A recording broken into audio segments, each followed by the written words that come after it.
வணக்கம். இது பரதி ஊடகத்தின் இரவு நேர பிரதான செய்திகள். முதலில் தலைப்புச் செய்திகள். பந்தை எடுக்கும் முற்பட்ட மாணவன் நீரில் மூழ்கி பலி. ராஜபக்ஷகளுக்கு உரிய பாடங்களை கற்பிக்க தவறினால் அனுர அரசை ஏற்க முடியாது. சரத் பொன்சேகா பகிரங்கம். தாஜுதீனின் வாகனத்தை பின்தொடர்ந்த வாகனம் புலனாய்வு பிரிவினர் வெளியிட்ட தகவல். விஜயராம இல்லத்தில் திருட்டு பொருட்கள் உண்மைகளை மூடிமறைக்க மகிந்த வகுத்த திட்டம். ஜெனீவாவில் நிறைவேற்றப்பட்ட இலங்கையின் தீர்மானம். ஜாலில் கைதான சட்டத்தரணிக்கு நீதிமன்றின் உத்தரவு. வெடிக்கவுள்ள போராட்டம். மீண்டும் வந்திறங்கிய காற்றாலை நிறுவனம். மன்னாரில் கடும் பதற்றம். விரைந்த காவல்துறை. விபத்தில் பலியான இளைஞன், இருவர் படுகாயம். தையிட்டிக்கு எதிராக ஜாலில் வெடித்த போராட்டம். இனி தொடர்வென விரிவான செய்திகள்.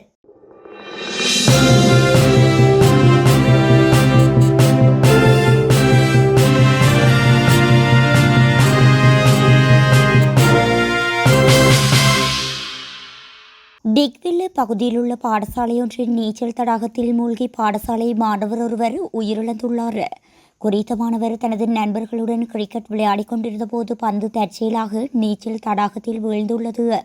இதனையடுத்து அவர் குறித்த பந்தை எடுக்க முற்பட்ட போது நீச்சல் தடாகத்தில் வீழ்ந்துள்ளதாக தெரிவிக்கப்படுகின்றது. சம்பவத்தில் 17 வயதுடைய மாணவர் ஒருவரே இவ்வாறு உயிரிழந்துள்ளார்.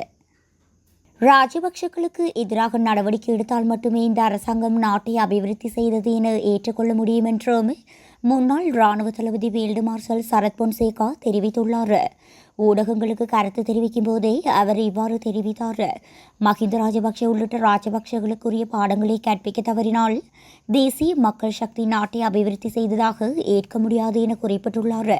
ராஜபக்ஷகளுக்கு உரிய பாடத்தை கற்பிக்கும் நாளிலேயே அனுரு தலைமையிலான அரசாங்கம் இந்த நாட்டு மக்களுக்கு உண்மையிலேயே சேவையாற்றியுள்ளது என்பதை நாம் ஏற்றுக்கொள்வோம் எனவும் அவர் மேலும் தெரிவித்தார். இதுவே ஜதார்த்தம். தமக்கு அதிகாரம் இல்லை என்றாலும் உண்மையை பேசுவதற்கு எப்பொழுதும் அஞ்சியது கிடையாது எனவும் மேலும் குறிப்பிட்டுள்ளார். ரக்பி வீரர் வாசிம் தாஜுதீனின் மரணத்திற்கு சில நிமிடங்களுக்கு முன்பு அவரது காரை பின்தொடர்ந்த ஜீப்பில் சந்தேக நபரான கச்சா என்று அழைக்கப்படும் அருண் விதானகமகே பயணித்திருக்கலாம் என்று குற்றப்புலனாய்வு பிரிவு தகவல் வெளியிட்டுள்ளது. தாஜுதீனின் கொலை தொடர்பாக கடந்த 13 ஆண்டுகளாக குற்றப்புலனாய்வு பிரிவு விசாரணைகளை முன்னெடுத்து வருகின்றது. இந்நிலையில் இக்கொலைக்கு நேரடியாக பொறுப்பானவர்களை இன்னும் உறுதியாக அடையாளம் காண முடியவில்லை என தெரிவிக்கப்படுகின்றது. இந்நிலையில் மெத்தேனியாவில் இடம்பெற்ற துப்பாக்கிச் சூட்டில் கொல்லப்பட்ட கச்சா தாஜுதீனின் மரணத்திற்கு முன்பு அவரது காரை பின்தொடர்ந்த ஜீப்பில் பயணித்ததை அவரது மனைவி புலனாய்வாளர்களிடம் வாக்குமூலம் வழங்கியிருந்தார். சம்பவத்துடன் தொடர்புடைய சிசிடிவி காட்சிகள் அவருக்கு காண்பிக்கப்பட்ட போது அவரது மனைவியால் அடையாளம் காணப்பட்டுள்ளது. இதனைத் தொடர்ந்து காட்சிகளில் காணப்பட்ட நபர் கச்சா என்பதனை குற்றப்புலனாய்வு பிரிவினர் விசாரணைகளின் மூலம் உறுதிப்படுத்தியுள்ளனர். இந்நிலையில் அந்த தடயத்தினை மேலும் உறுதிப்படுத்திக் கொள்ளும் வகையிலும் ஏனையவர்களை அடையாளம் காண்பதற்கான விசாரணைகளும் இடம்பெற்று வருகின்றது. இதேவேளை கச்சா என்று அழைக்கப்படும் அருண விதானகமகேவின் மூத்த புதல்வர் குறித்து ஒரு காணொலியில் காணப்படுவது தனது தந்தையார் அல்ல என்றும் அது குறித்து விசாரணை மீள ஆரம்பிக்குமாறும் கோரிக்கை விடுத்துள்ளார். முன்னாள் ஜனாதிபதி மஹிந்த ராஜபக்ஷ ஜனாதிபதி மாளிகை மற்றும் அலரி மாளிகையிலிருந்து பல மதிப்புமிக்க பொருட்களை திருடி விஜயராம மாவட்டத்தில் உள்ள அவரது உத்தியோகபூர்வ இல்லத்திற்கு கொண்டுவர நடவடிக்கை எடுத்ததாக ஃபீல்டு மார்ஷல் சரத் பொன்சேகா தெரிவித்துள்ளார். விஜயராம மாவட்டத்தில் உள்ள அரசாங்க உத்தியோகபூர்வ இல்லத்தில் மஹிந்த ராஜபக்ஷவுக்கு சொந்தமான எந்தவொரு தனிப்பட்ட உடைமைகளும் இல்லை என்பதையும் அவர் வலியுறுத்தியுள்ளார். இவை மஹிந்த ராஜபக்ஷவின் தனிப்பட்ட நோக்கத்துடன் செய்யப்பட்டது என்றும் சரத் பொன்சேகா தெரிவித்துள்ளார். ஜனாதிபதி மாளிகை மற்றும் அலரி மாளிகையில் இருந்து தொடர்புடைய பொருட்கள் எடுத்துச் செல்லப்பட்ட போது முன்னாள் ஜனாதிபதி கோட்டாபய ராஜபக்ஷவும் முன்னாள் பிரதமர் மஹிந்த ராஜபக்ஷவும் குறித்து அந்த வீடுகளில் இருந்ததாகவும் அவர் கூறியுள்ளார். இலங்கை தீர்மானம் இன்று ஐநா மனித உரிமை பேரவையில் வாக்கெடுப்பின்றி ஏற்றுக்கொள்ளப்பட்டுள்ளது.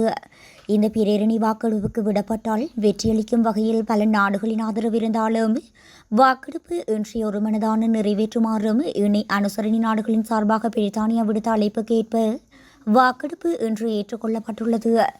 இணை அனுசரணை நாடுகளின் சார்பாக பிரேரணியை சமர்ப்பித்த பிரித்தானிய பிரதிநிதி தனது உரையின் ஆரம்பத்தில் அண்மையில் லண்டனில் காலமான வைத்தியர் காசுப்பிள்ளை மனோகரனுக்கு இரங்கல் தெரிவித்ததுடன் திருமலை படுகொலையில் தனது புதல்வனை இழந்த அவருக்கு நீதி வழங்கப்படாத நிலையில் இந்த மரணம் இடம்பெற்ற துன்பியலை நினைவூட்டினார். அத்துடன் இந்த தீர்மானத்தை வாக்கெடுப்பின்றி ஒருமனதாக நிறைவேற்றுமாறு அழைப்பு விடுத்திருந்தார். இதன் பின்னர் உறுப்பு நாடுகளைச் சேர்ந்த பிரதிநிதிகள் உரையாற்றினர். முதலில் உரையாற்றி சீன பிரதிநிதி வழமை போல் ஸ்ரீலங்காவுக்கு ஆதரவாக கருத்து தெரிவித்து குறித்து இந்த தீர்மானம் இலங்கையின் உள் விவகாரங்களில் தலையீடு செய்யும் ஒரு முயற்சி என குறிப்பிட்டார். ஸ்ரீலங்கா ஆதரவு நாடுகள் ஸ்ரீலங்காவுக்கு ஆதரவான கருத்துக்களை பதிவிட்டிருந்தன. குறிப்பாக கடந்த வருடம் இடம்பெற்ற ஆட்சி மாற்றத்தால் இலங்கைக்கு கால அவகாசம் வழங்கப்பட வேண்டும் என அவை குறிப்பிட்டிருந்தன. யாழ்ப்பாணத்தில் காணி உறுதி மோசடியில் ஈடுபட்ட குற்றச்சாட்டில் கைதான சட்டத்தரணியை 10 லட்சம் ரூபாய் பெறுமதியான சரீரப்பணியில் செல்ல அனுமதித்தமன்று அவர் வெளிநாட்டு பயண தடையும் விதித்துள்ளது. யாழ்ப்பாணம் பொம்மைவெளி பகுதியில் காணியொன்றின் உறுதி எழுதியலில் மோசடி இடம்பெற்றமை தொடர்பிலான விசாரணைகளின் அடிப்படையில் குறித்து காணியின் உறுதிமொழிப்பை நிறைவேற்றிய சட்டத்தரணி இன்றைய தினம் திங்கட்கிழமை கைது செய்யப்பட்டார். அதேவேளை குறித்த சட்டத்தரணியின் வீட்டிற்கு நேற்றைய தினம் ஞாயிற்றுக்கிழமை காவல்துறையினர் அத்துமீறி வீட்டிற்குள் நுழைந்து எவ்விதமான நீதிமன்ற கட்டளையுமின்றி தேடுதல் நடத்தி அடாத்தாக நடந்து கொண்டதாகவும் காவல்துறையினரின் குறித்த செயல்களை கண்டித்து நாளைய தினம் செவ்வாய்க்கிழமை சட்டத்திறனிகள் போராட்டம் ஒன்றினை முன்னெடுக்கவுள்ளதாகவும் தெரிவிக்கப்படுகின்றது.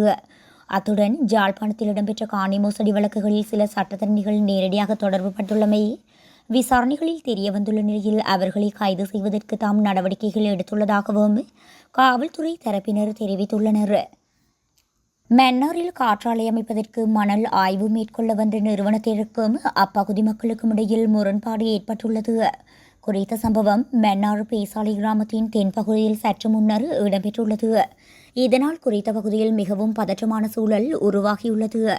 சம்பவம் தொடர்பில் மேலும் தெரிய வருகையில் குறித்த பகுதியில் அமைப்பதாக முன்பே முன்மொழியப்பட்ட 14 காற்றாலைகளில் 10 காற்றாலைகளுக்கான மணலாய்வு நடவடிக்கை இன்றைய தினம் முன்னெடுக்கப்பட்டுள்ளது. இந்நிலையில் அங்கு விரைந்த பிரதேச மக்கள் இந்நடவடிக்கையை நிறுத்துமாறு கோரியுள்ளனர். இதனையடுத்து சம்பவ இடத்திற்கு விரைந்த காவல்துறையினர் நிறுவனத்திற்கு சார்பாக நடவடிக்கையை முன்னெடுக்குமாறு தெரிவித்துள்ளனர். இதனால் அங்கு திரண்ட மக்கள் குறித்த நிறுவனத்தின் வாகனங்களை முற்றுகையிட்டு வாகனத்தின் முன் படுத்து தமது எதிர்ப்பை வெளியிட்டுள்ளனர். இதனால் சற்று நேரத்திற்கு குறித்த நடவடிக்கையை நிறுத்தி வைக்குமாறு காவல்துறையினரால் குறித்து நிறுவனத்தினருக்கு பணிக்கப்பட்டுள்ளது. இதனுடன் கடந்த 26ஆம் தேதி இரவும் மன்னாரில் காற்றாலை அமைப்பதற்கான பொருட்கள் தீவுக்குள் கொண்டு செல்லப்பட்ட நிலையில் மக்கள் பாரிய போராட்டம் முன்னெடுக்கப்பட்டிருந்தது. வவுனியா ராசேந்திரன்குளம் பகுதியில் வேக கட்டுப்பாட்டை இழந்து மோட்டார் சைக்கிள் ஒன்று விபத்துக்குள்ளானதில் இளைஞர் ஒருவர் மரணமடைந்துள்ளார். அத்துடன் 2 காயமடைந்துள்ளதாக நெலுக்குளம் காவல்துறையினர் தெரிவித்துள்ளனர். இன்றைய தினம் பிற்பகல் 6:10 மணியளவில் இடம்பெற்ற இந்த விபத்து தொடர்பில் மேலும் தெரிய வருகையில் வவுனியா ராசேந்திரகுளம் பகுதியிலிருந்து நெலுக்குளம் நோக்கி மோட்டார் சைக்கிள் ஒன்றில் 3 இளைஞர்கள் பயணித்துள்ளனர். குறித்த மோட்டார் சைக்கிள் வேக கட்டுப்பாட்டை இழந்த நிலையில் ராசேந்திரன்குளம் பாடசாலைக்கு அருகில் உள்ள பேருந்து தரிப்பு நிலையத்துடன் மோதி இந்த விபத்து இடம்பெற்றுள்ளது. விபத்தில் மோட்டார் சைக்கிளில் பயணித்த இளைஞர் ஒருவர் மரணமடைந்துள்ளதுடன் 2 காயமடைந்து வவுனியா வைத்தியசாலையில் சிகிச்சை பெற்று வருகின்றனர். மேலும் சம்பவத்தில் சாம்பல் தோட்டம் பகுதியைச் சேர்ந்த கோபால்ராஜ் நிலக்சன் எனும் 18 வயதுடையவரே மரணமடைந்துள்ளார். சம்பவம் தொடர்பில் நெலுக்குளம் காவல்துறையினர் மேலதிக விசாரணைகளை மேற்கொண்டு வருகின்றனர். ஜாலில் தையட்டி விகாரைக்கு எதிராக போராட்டம் ஒன்று முன்னெடுக்கப்பட்டுள்ளது. குறித்த போராட்டம் இன்றைய தினம் இடம்பெற்றுள்ளது.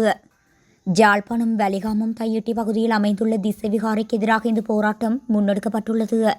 ஒவ்வொரு பௌர்ணமி தினத்துக்கும் போராட்டம் முன்னெடுக்கப்பட்டு வருகின்ற நிலையில் இன்றைய தினமும் குறித்த போராட்டம் முன்னெடுக்கப்பட்டுள்ளது. சட்டவிரோதமான முறையில் குறித்த விகாரை அமைக்கப்பட்டுள்ளதாக தெரிவித்தோம். அதனை அங்கிருந்து அகற்றுமாறு கோரியும் போராட்டத்தில் ஈடுபட்டவர்கள் வலியுறுத்தினர். இந்த போராட்டத்தில் தமிழ் தேசிய மக்கள் முன்னணி பொதுச் செயலாளர் செல்வராஜா கஜேந்திரன், சட்டத்திரணி காண்டீபன், பொதுமக்கள் மற்றும் தமிழ் தேசிய மக்கள் முன்னணியின் உறுப்பினர்கள் கலந்து கொண்டுள்ளனர். தையட்டியில் அமைந்துள்ள விகாரை அகற்றுமாறு கோரி தமிழ் தேசிய மக்கள் முன்னணியினர் மக்களுடன் இணைந்து தொடர்ச்சியாக போராட்டங்களில் ஈடுபட்டு வருகின்றனர்.